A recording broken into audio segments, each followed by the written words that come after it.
Welcome to the Money to Meaning podcast, where we explore ways to bridge the gap between money and our heart's desires. I'm your hostess, Amy Adler, and today I have with me Holly Bentley. Welcome, Holly. Thanks, Amy. Thank you for having me. I'm really glad that you're here. I'm not going to give you any more of an intro than just your name so that you can talk a little bit about you and what you do and how you got to that path. So maybe let's just jump right in. Tell us a little bit about what your education was focused on and talk about maybe your early career, what you Sure. thought it was going to look like.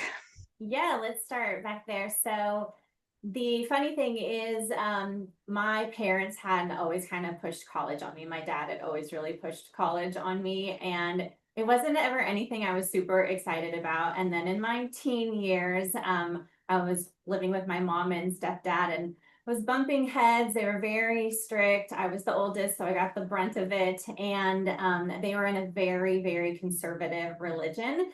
And that I did not agree with. And they pulled the whole, if you live under our roof, you're going to be part of this religion. And being a rebellious 16-year-old, I said, well, then I'll go get my own roof. And I left home at 16. And I had a older friend in his 20s that signed on an apartment for me and my high school boyfriend. And we moved in together and started working. I was waitressing, trying to finish high school.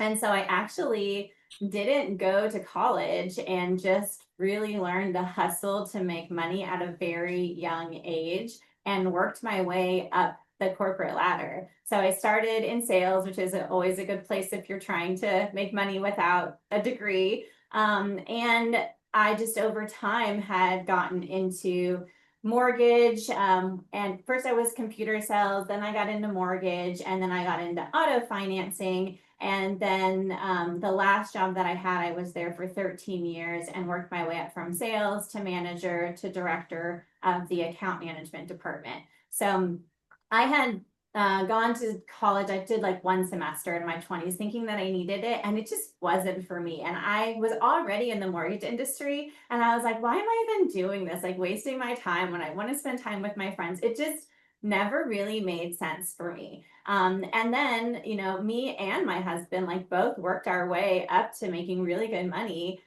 without degrees. So now it's even hard for us to like push our children to have a college fund and tell them about college because we don't even know what the future of that's going to look like, right? So funny enough, it's hard for me to have a strong belief, and there's people that say, oh, well, as long as they go to college for something, and I'm like, why? For debt? Like it doesn't really make sense for me. So that was my previous background where I just worked my way up into auto financing, and like I said, I was with that last company for 13 years.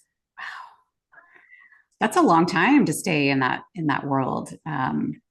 I actually have some experience in the mortgage industry as well. When I was 17 and graduated high school, I was a temp in a mortgage company for the summer and again in that winter break. And my job was and this is going to date me, but my job was to look up in the phone book phone numbers for customers that they had been trying to reach for collections purposes, of course, I'm sure, that they couldn't find. So, like, my job was to track down people for the mortgage company to be able to reach them and try to collect money.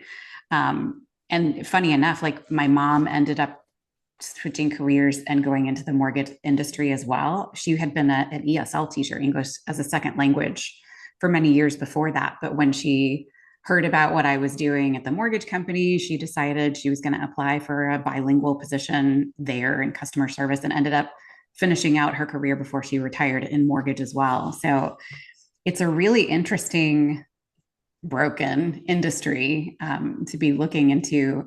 Uh, so, and the fact that you didn't have a college education, like, who cares? Like, I mean, I love that you were able to prove that you could make a really good living without having done that extra 4+ years of school. Like, you're right. It's not necessary for everyone. And that's coming from somebody who I went to school for 5 years and got a master's degree and a bachelor's degree in accounting. And I loved every minute of the 5 years. In fact, I really wish that I'd never graduated because adulting was a lot more challenging, but I Yeah. really don't think it's for everybody. So I love that. Yeah. So what made you decide to leave that path then? If you were making good money and didn't have to go to Yeah. school?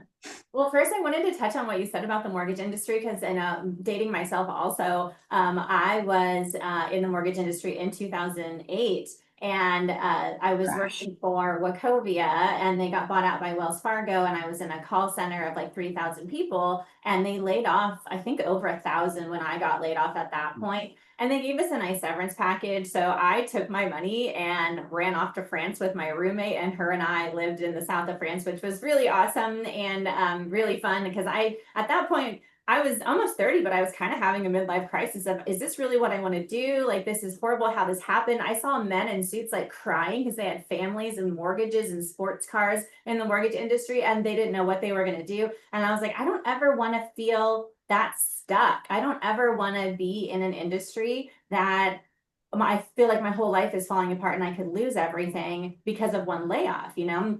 So that was kind of an eye opener for me. And then going off to France and then coming back after 8 months, trying to get back in that industry. I remember I was just working at a bank and people were coming in and yelling at me that they couldn't buy a home because they couldn't prove their self-employed business income when they had friends that were squatting in their foreclosed homes. And they were like, how does this make sense? And it was like so sad for me to say it doesn't make sense and I'm so sorry and I just couldn't handle it because I just felt like there was people were looking at me like I was crazy and I was backing this crazy broken system, right? So that got me into auto finance, which was a lot easier with cars, even though that's been a lot more corrupted over the past few years with them charging so much more for everything just because they can.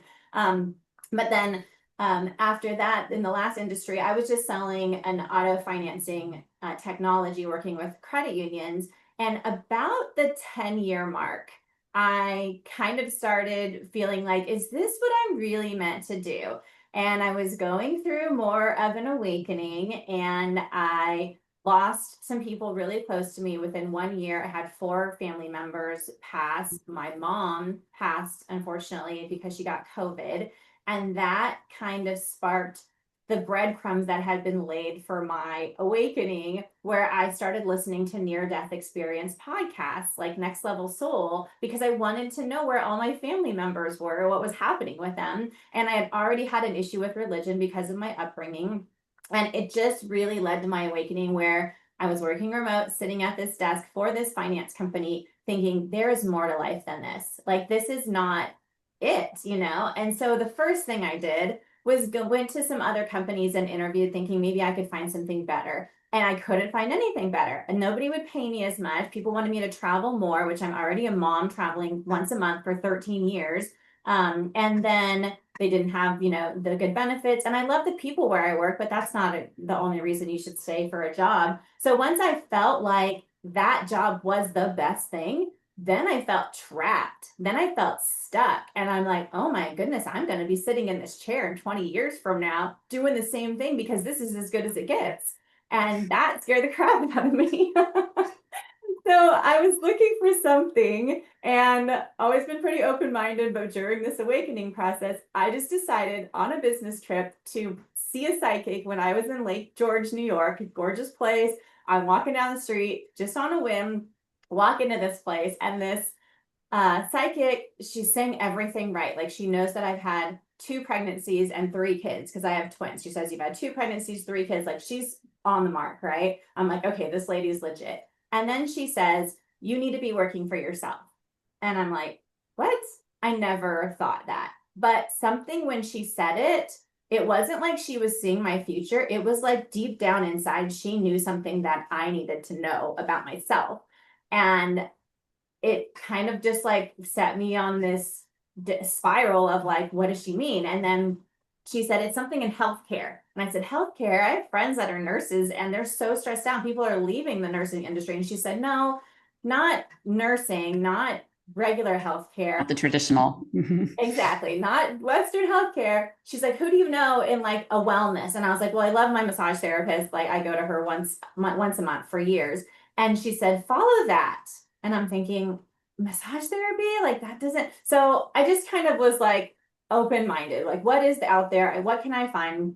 I started researching stuff. And the first thing that caught my eye was there was a Netflix episode of Goop with a chiropractor named Dr. John Amaral. And he was working on, I think it's Juliette Howe's the dancer and Gwyneth Paltrow. And he was working in the energy field around their body. And something in me was like, that looks so real and so cool. And I want that on myself because I was having back issues from a twin pregnancy and I was doing physical therapy, massage, chiropractic, and not getting better. And I'm like, whatever he is doing is something different. He's working with their energy. So then I started researching down that path and got into Dr. Joe Dispenza and the Heal documentary. My brother showed me that, and my friend showed me Dispenza's books. And I'm like, oh, I'm not healing because of trauma in my body. And I had really kind of pushed down the fact that both of my births were very traumatic. And then that started coming to the surface when I realized my body is not healing because it needs to physically heal. My body isn't healing because there is trauma stored in my body, in my fascia, in my tissues, and I eventually learned in my spine. So I started looking for ways to heal that and to see what this doctor was doing. And I found a couple chiropractors here in Austin that did network spinal analysis. And my very first chiropractor, the first one I went to, the very first time on the table, she barely touched me and I start bawling and I'm crying and I just had this huge emotional release. And then that whole day, I was in a funk, all this anger, all these feelings were coming up that I had stored away. And I'm like, I don't know what's going on. I don't know if I like this, if I can do this. But 2 days later, that feeling was gone. And my hip pain that had been there for 7 years was also gone. And I was like, Wow. I went to my husband crying and I'm like, oh my God, I can't feel this pain that I've been carrying forever. And he's, protective, sweet husband. Don't get your hopes up. It might be placebo effect. Like, we don't know if this is going to work yet. It's your first time. And I'm like, no, this is it. Like, I could tell this is what I should be doing for my own self. And then I'm thinking, is this what I should be doing for others? I did 5 more sessions, 2 more with that chiropractor, 2 with another one. And my lower back pain, which I was getting a bulging disc, was gone. So now I just have like this one pain that I'm always working on. And I feel like now that I'm in the industry, it's because I feel like I have to be working on myself.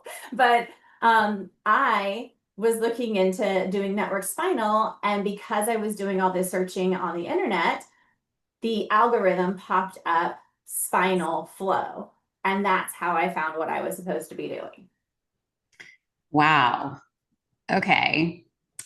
So a thought popped into my head too as you were talking about birth trauma. And it occurred to me that you're kind of simulating what's happening in the entire world right now, which feels like a birth trauma. Yeah. And so if you're feeling that sense of, ooh, I'm starting to tear up and get a little cold shivers, if you're still feeling the pains from those traumas, that it's you helping to transmute that energy for the entire globe. Yeah. Yeah. So thank you for taking that on for us. Right.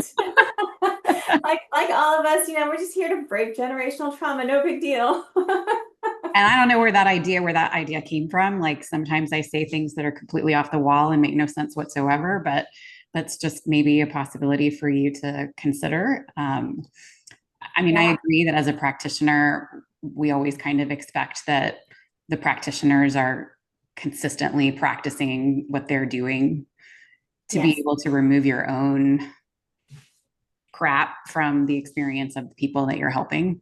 Yeah, 100%. I'm attracting people that have gone through the same experience as me. I'm not only birthing a new business, but trying to help birth a new version of this world for my children, right? So Yeah, yeah, totally. that Totally. 100%.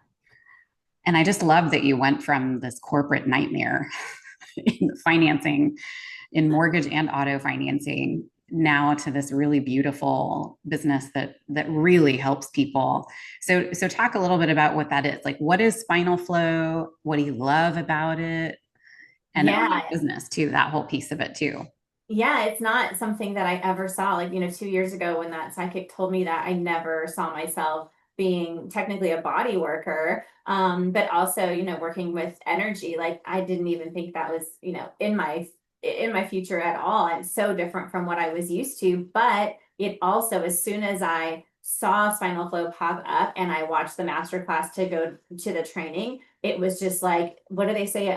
When your body says yes, you'll figure out the rest. Like deep down knowing, where when I went to my husband and I was like, I have to do this, he was like 100% supportive because he could see the passion in me that like, there's no way she can't do this now. Like I opened Pandora's box and I found something that I feel was meant for me. So what Spinal Flow is it was created by a chiropractor who did learn network spinal, cranial sacral kinesiology. She kind of combined a lot of different modalities. She's in Australia, Dr. Carly Axford, and then she decided that she wanted to take this healing modality out to everyone. So anybody that could learn how to do it, take the course, go to a 7-day immersive. So it's like a year-long course, 52-week modules. And then, pass the exam would be able to do this modality. And I'm like, well, I'm in 100%. Like the funny thing was that I disliked college so much, but once I started learning this, I was so excited. Like I started the first chapter on a plane and literally went into the bathroom and started jumping up and down because I was like, this is so what I meant to do. It just felt so right.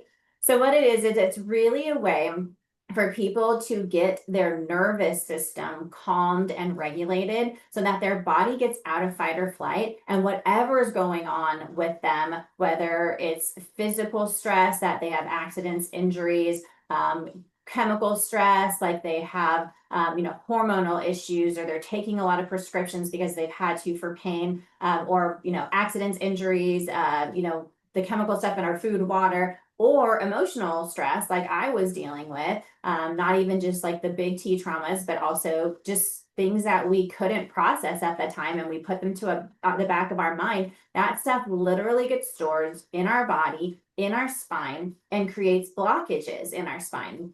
So if you think about, our spine is protecting our spinal cord. If there's blockages and tension in our back pulling down on our spinal cord, and there's nerves going out to every organ, cell, and tissue in our body, then those nerves are kind of being like stepped on like a water hose, where that life force energy is not being rejuvenated. You're not functioning at an optimal healthy level because our bodies are not getting that life force energy. If we're in fight or flight, we're not going to be able to sleep well, digest well. More women are having fertility issues. How are we going to create life if our body constantly thinks we're running from a tiger? And even though people say, I'm coping well, I'm doing yoga, I'm doing this, like so many people that I test, they have blockages. We all do because of those stressors. Or they're still in fight or flight, just there's so much coming at us every day, just driving down the road, the way people drive nowadays, or what we see in headlines, even if we try to avoid the news, it's constantly there, So with all of those stressors in our body, we have to have a way to really truly shift ourselves into a regulated nervous system, a parasympathetic state, to be able to heal from anything going on in our body. So it can help anything, TMJ, tinnitus. I have fibromyalgia and MS clients. I have a cancer client that, just the treatments that he's getting have been, his body's adapting better to them. So he's able to handle that better. And he's been on a healthier lifestyle to work towards healing his cancer. And all it is a really simple, gentle modality. Like people are face down on a massage table.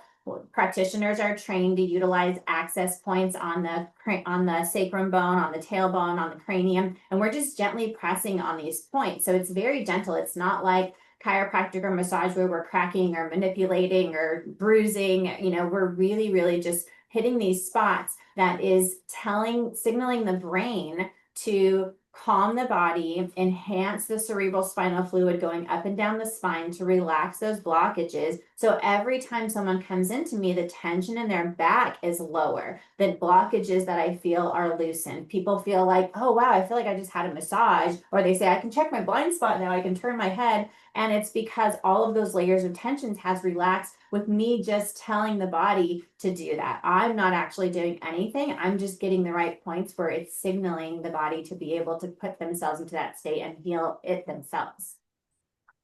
Wow. I mean, it's so amazing. And I mean, I can already attest to the accuracy of a lot of what you said, given that I've had a few sessions with you already. I'm still in process of them, and I'm already seeing some pretty significant differences in my own stress levels, just my body. I've got my Aura ring that I'm using to pay attention to my stress levels, and it's already said significantly reduced stress levels throughout my day every day since we started working together. So That's there's some amazing. real legitimacy to this, as woo woo and strange as people might think it is. If it works, who cares, right? Yeah, and this is even different from how woo I have seen like that Goop episode. If you see, he's like working off the body and they're like moving like a marionette puppet. Like this is actually like me working with the meninges, which is like the casing, like a sausage casing around everything, and it's a communication highway. So it's really for people that are kind of leery about like Reiki, or some people still can't meditate. Like this will put you into a meditative state. Like people get off the table and they're like, whoa, I wasn't asleep, but I wasn't really here. And it's hard for us to do that because we never can truly relax until we are able to shift our body into that state. So true. Yeah. One of the experiences that I had, in fact, I think it was our most recent one before recording this episode, I didn't even realize 30 minutes had gone by the time you stop. Like that's a clear sign that we've reached the meditative state, right? If the time just flies, you're just lying there listening Yeah. to music. So that's amazing. Yeah, that's cool. So how has shifting from this corporate employment to business ownership affected your internal like money story? Was there any healing that needed to happen there for you to get comfortable with the idea of eating what you kill? Yeah, this has been a huge shift for me. And so I just launched my business 6 months ago. It's fairly new. I did hire a business coach, which is more like a mindset coach, which is great because it really did take a lot to shift my mindset, because leaving home at 16, having to wait tables so that I would have tips to be able to buy food and pay rent like on a daily basis really taught me hustle culture. And it's like I felt like I got to where I needed to be in the corporate world, making the money that I wanted, being able to afford everything that we wanted. We took like 4 vacations the year before I quit because I could afford it. I knew I was about to maybe not be able to. But I really thought that that's what it took. And now coming to start my own business, my husband was afraid because he knows how hard I worked in my corporate job that I was just going to be working all the time. And at first I did, because I thought, being a naive new business owner, that I was going to get the logo, get the branding, get the website, get the space, open the doors, and get a line out the door, because I knew how amazing how Spinal Flow is. And I've seen the people it can help, and I've heard hundreds of stories of the testimonies of what it can do. But no business is like that. My business coach was like, Holly, you can't plant a seed and get a tree the next day. It doesn't happen. Like nobody's business just takes off like that unless they've had clients lined up or something that they've done. It just doesn't usually work like that.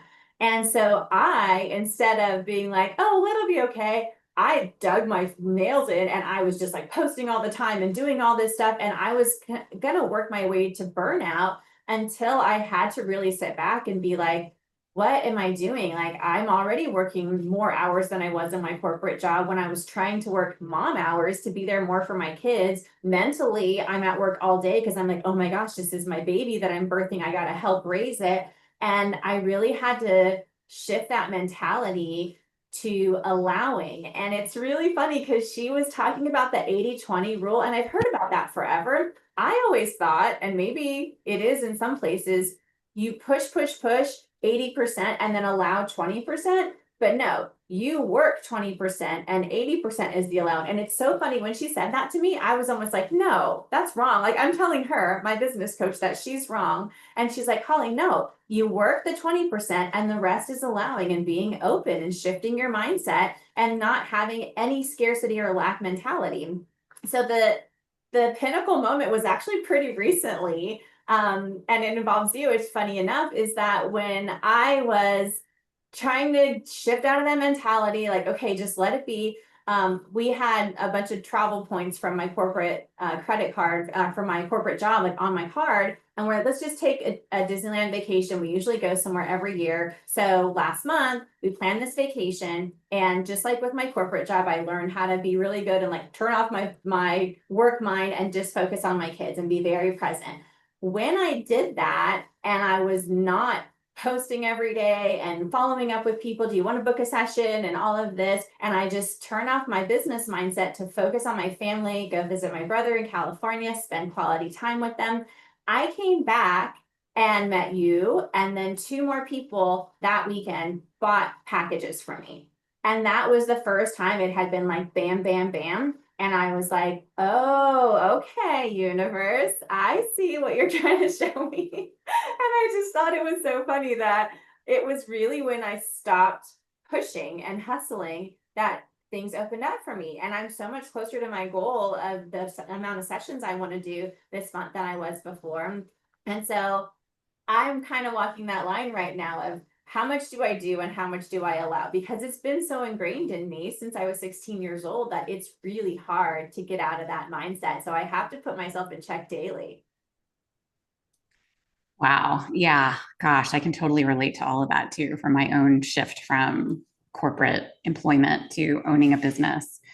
And that exercise of learning how to allow, it's like the hustle culture that we learned in the corporate environment, especially if you're in sales. I'm sure that it's even more like taken to the next level, like the expectations of hustling. But regardless, it's that control, that motivation, or that expectation of hustling that just keeps controlling our brains for a while after leaving, and Yeah. thinking, and especially thinking that if we don't do it, we're not going to make as much money or make any money. It instills that fear that it's not real. Yeah. And so I love that you have already seen the effects of that in under 6 months of starting. It's amazing. I Yeah. hope that I hope that people hear this and see just how important and valuable this is. That it's a matter of, it's trusting. It's diverting your attention away from the things that scare you, Mhm.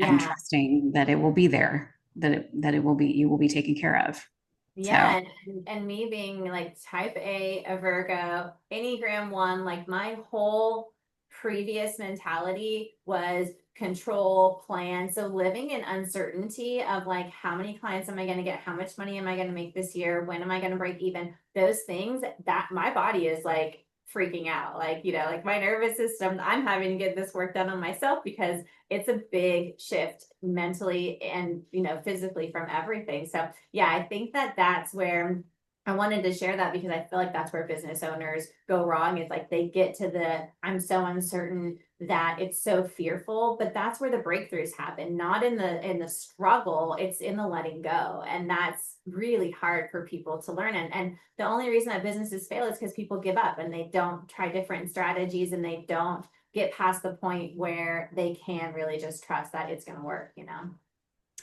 do you feel that the trajectory of your life needed to go down this path in order to get you where you are right now and where you're headed?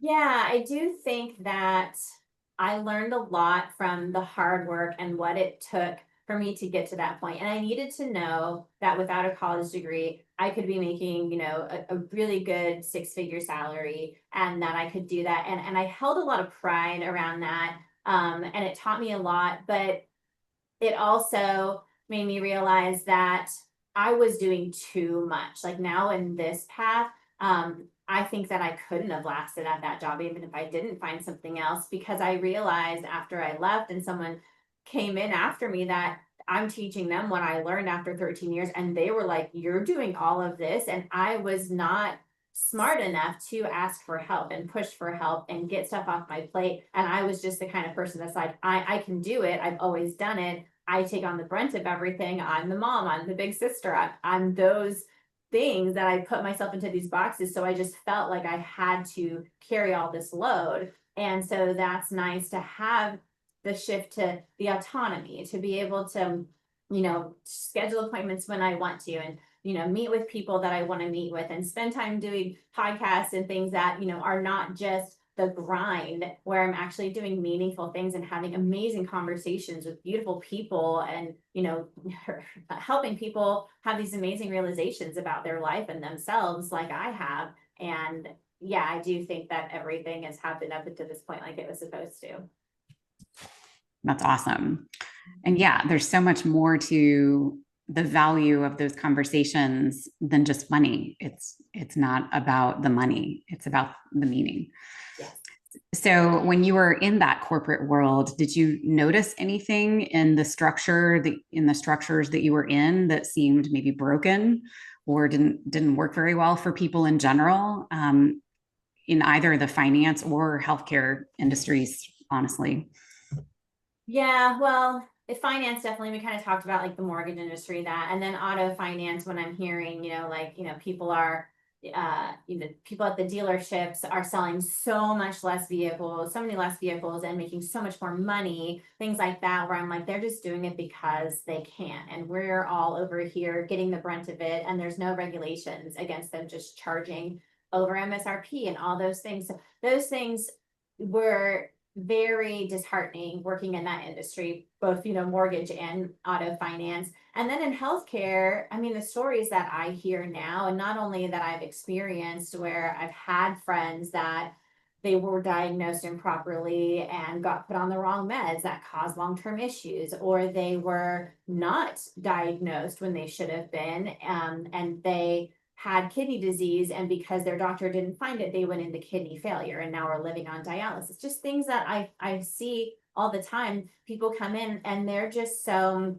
less trusting of the medical industry. They just know. And I've even heard of people that are experiencing those where their doctors will call and apologize to them and pretty much say, I'm sorry, I have to see this many patients per day and I have to hit these numbers. And it is such just a money business now. It's not healthcare, it's sick care, right? And so I'm hoping there's things going on, in our government now that are going to shift that. But the good thing for me is that more people are looking for holistic methods and they are trying to find other ways to actually heal themselves and not just band-aid their illness with pills. And there's a lot of people that come to me because they want to get off of depression meds. And of course, I would never tell somebody to get off their prescriptions, but if that's their intention, I say let's do a package of sessions, and then you go back to your doctor and talk to them about that and show them the symptoms that you're having. And I see, with just a few sessions, how their depression is getting better or their gut issues are getting better. And I'm like, see, people can heal themselves. We all have this God-given ability to heal, not just a cut, but to beat our heart, digest our food, to create life. Like, our bodies are amazing. And we've been trained to think that we need something outside of ourselves,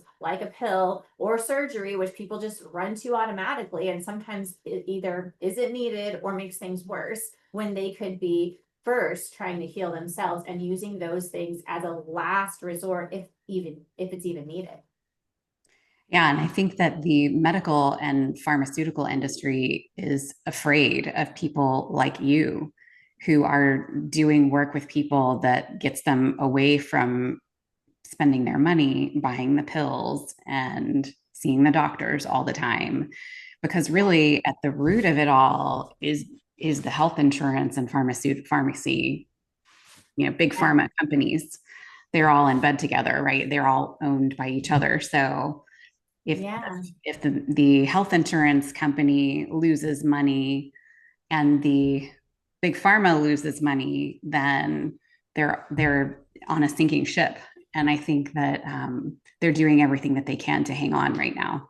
Yeah, I agree that, but the things that give me hope, a couple things. One is that I've started to hear that some people are getting acupuncture with their insurance, and that it has Mhm. been around for long enough now where people are realizing the benefits. And that has always been an Eastern medicine, holistic wellness thing where it's becoming more mainstream. So it gives me hope that things like spinal flow, cranial sacral, maybe even breath work, because that's something I do as well as a breath work facilitator, could become more mainstream. We're starting to see it in some places. So that's helpful. The other thing that really gives me hope is that a lot of talk therapists that do like internal family systems, cognitive behavior therapy, they are hearing more about somatic therapies, meaning body-based therapies like spinal flow and breath work. And I've reached out to some of them and they're very interested because they're starting to hear, even in my breathwork training, there was a psychotherapist who was just adding this into her talk therapy sessions or doing these group events for her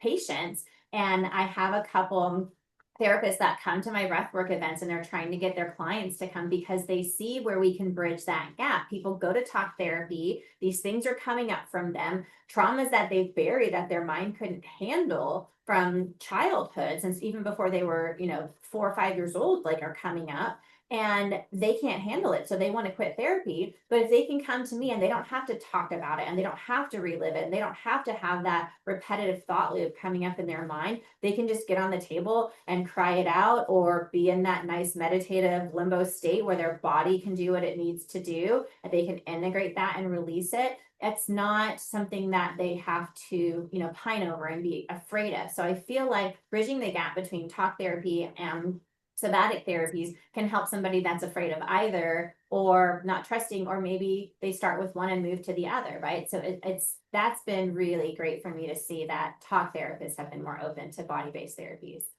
That's terrific. Yeah. So you mentioned that you've got kiddos at home. Are they in public school? They're in public school. Okay. Yeah. And have you noticed anything that's broken in that system?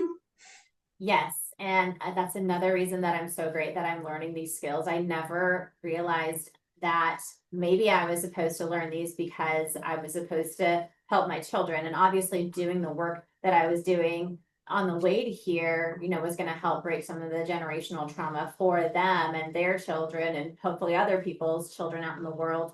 But yeah, there's a few things where I didn't realize that my oldest had ADHD until the teachers started calling it out. And I think it's because at home it wasn't that big of a deal. Yeah, I'd have to tell her things a couple times, but we never really cared. When she got put into this public school environment and she was, really being like snapped at, sit down, don't move, do your work, she was, coming home crying that her teachers are so mean. And then they were saying, how poor of a listener she is. And I understand that teachers need to do their jobs, but they're also pushed into meeting certain guidelines and testing scores and things. And so they're not able to let children truly be children and let them learn the way that they need for each individual person in the 20 kid classroom, right? So things like that. I've done spinal flow and breath work with my children to help them be able to regulate and help them be able to calm.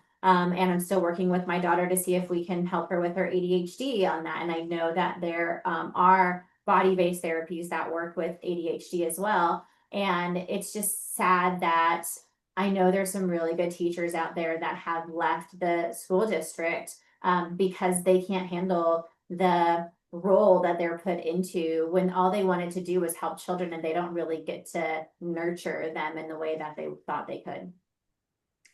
It's such an eloquent way of putting it too. Yeah, that's really helpful. Yeah, because the standardized test, the goal of the standardized testing is really to decide what school district and schools are getting the funding for the future years from the government, from the tax dollars. And so like they're highly motivated to teach to these tests because that ensures that they have a job the next year. And that is a fear-based motivator that's not really helpful at all to children. And you pointed out some really interesting and totally valid points too about how just the environment is not conducive to children who can't sit still all day, which how many children can sit still all day when they're really young anyway? Like it's unreasonable and unhealthy expectations that these kids have put on them. And then plus, like, how shameful do they feel when they're punished for, yelled at for not being able to sit still or not being able to pay attention to what they're learning, or maybe they don't even get good grades because they can't fully digest the information and regurgitate it in the way that is needed to pass the tests. It's really Yeah. hard, really hard. Yeah, it's really sad because it affects their self-worth. Like, we're really good about trying to build up their confidence and, you know, not overdo it to where we're giving them, too much praise, but we've never, because of my husband and my background, we've never really pushed grades. We pushed trying your best and trying to focus and, being a good listener, just because this is the way the school system is and we have to, things like that. but they will be so hard on themselves. And my daughter, if she gets a bad grade, she's punishing herself and she's having this low self-esteem. And we've never even done that, but she's getting it from the school district because they're getting after them for it and they're making them feel like they should be at a better reading level or testing level. And it's so sad because all the work that we're doing at home, they listen to these outside people more because we're their parents, they see and they're like, oh, mom and dad just love me, so they're going to be nice, kind of thing. But when they're hearing it from these outside sources that are supposed to be building up their confidence so they go out into the world and, make the most of their life, that's not always happening. And those are the little T's that happen over and over again that become the traumas stored in the body that then need the spinal flow to release, right? Yes, 100%. That's awesome. I mean, it's great that we have these resources available to us to let it go, but even though our kids still have to go through these broken systems in order to be functioning adults in society as of right now. Yes. So, yeah, it's I really agree. nice to know that there's this resource. So, I asked the last couple of questions, the same ones to all of my guests. So the first one is, what does the podcast title "Money to Meaning" mean when you hear it? How do you interpret it? That's like my whole life right now. Like my brother was like, it's so cool because people, I think, were really shocked when I said I was going to leave my corporate job. Like they knew how good I was at it. I had been there for so long. I had gotten to make the money I was going to make, and I was, really loving the people and everything. But it's so funny because I kept telling myself this little lie that I didn't realize it was a lie until I was able to leave, but to make myself feel better. I kept saying, well, mommy leaves on a business trip once a month because I'm trying to prove to my girls that they don't have to choose between being a mom and having a career. They can have it all. They can have it both. And then I also would say, which I still believe this is true, that my husband, he is such a good man and he did so much for them. Ever since they were babies, he would be left alone with them when I would go on these trips and he would do their hair and pack their lunches. And he was, holding down the fort. And I was like, well, I'm teaching my girls that they need to find a really good partner that is going to support them, even if they want to have a career and blah, blah, blah, which is good. And they did see that side of him and they are very close to him. He's an amazing father and was so supportive of me even then. But I would feel this deep down guilt every time before I would leave. And when I was there and my daughter getting to be almost 11, she was like texting me, Mom, I'm really sad when you're leaving. And sometimes I just want to be with you. And I'm like, I am not there. And they're getting at the point where like they still really want me there and they still really need me. And since I've changed this and I'm only working mom hours while they're in school and I'm able to take them to their karate class and be supportive and go to all my daughter's dance events and choir events, they've noticed like they have felt closer to me. They want me at everything more. If I have to just like leave for like a Sunday night to do a breathwork event, they're like, you're leaving? Like they're so attached to me now because they're so used to having me here more. And that is the meaning. And one of my friends said, what if you were able to let go of the control that you're trying to have over your business by thinking, I left the corporate world so that I could be the best mom ever. And my job right now is to be there for my children. And my side job is to run my Spinal Flow business. She's like, what if you just shifted that mentality to be like, this is my business I'm doing on the side, but my main job is a stay-at-home mom, even though my kids are in school and I'm not at home all the time. I never thought I would be that, but I just love spending time with them so much at this age. And I know how fleeting it is that this has just really made me realize that giving up that money, giving up that, the confidence that I built up and, oh, look how high on the ladder I got was just an ego thing. And the really important thing is that I'm here more for them. And the money doesn't mean as much when you look at it that way.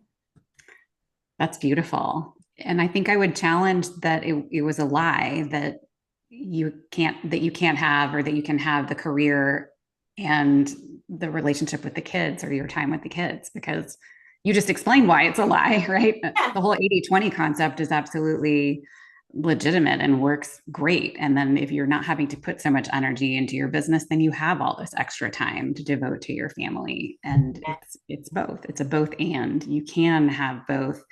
And we should be able to have both And yet, we are not expected to be all things to all people all the time, which is what this like stigma has been attached to us, at least that I acquired that belief earlier in my life. And I've seen a lot of women in my own divorce consulting business take on that same mentality or expectation. And so it does seem to be kind of a society wide thing.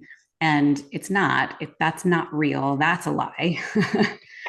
But that we can have all the things that we want as long as we're mindful about how we're spending our energy and our time. So, Yeah, I think yeah, what the lie was the work-life balance that I thought that I had when all my time was being sucked into the and my energy and my mental load when it wasn't present, you know. yeah, And so yeah, now that I'm able to control that and say this is, you know, my 80 is being with my kids and my 20 is my business, then it's a lot different.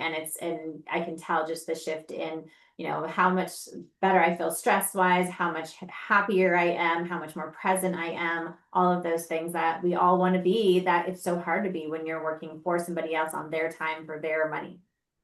so hard. Yes, shouldn't be that way. That's not what we came here to do. Mhm.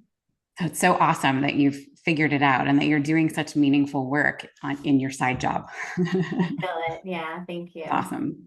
So if people are interested, if they're in the Central Texas area and they're looking for Spinal Flow to try it out, how can they find you? Yeah, so it is an in-person hands-on modality. I'm in North Austin. I have a space. They can go to my website to book their session. It's breathe-flow-heal.com.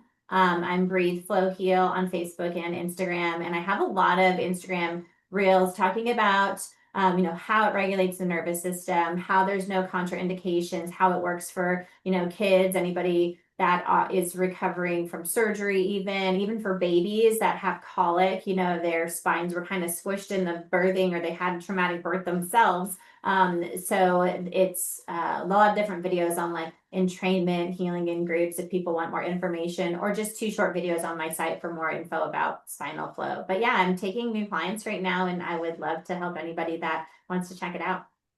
Awesome. Holly, this was such a great conversation. I am so grateful to you for your openness and your honesty and vulnerability. I think what you've shared today will help a whole lot of people. And so, again, thank you so much for being here. And I look forward to seeing you again in my next session. Yeah, I'm excited. Thanks, Amy. This was so wonderful. I appreciate the opportunity.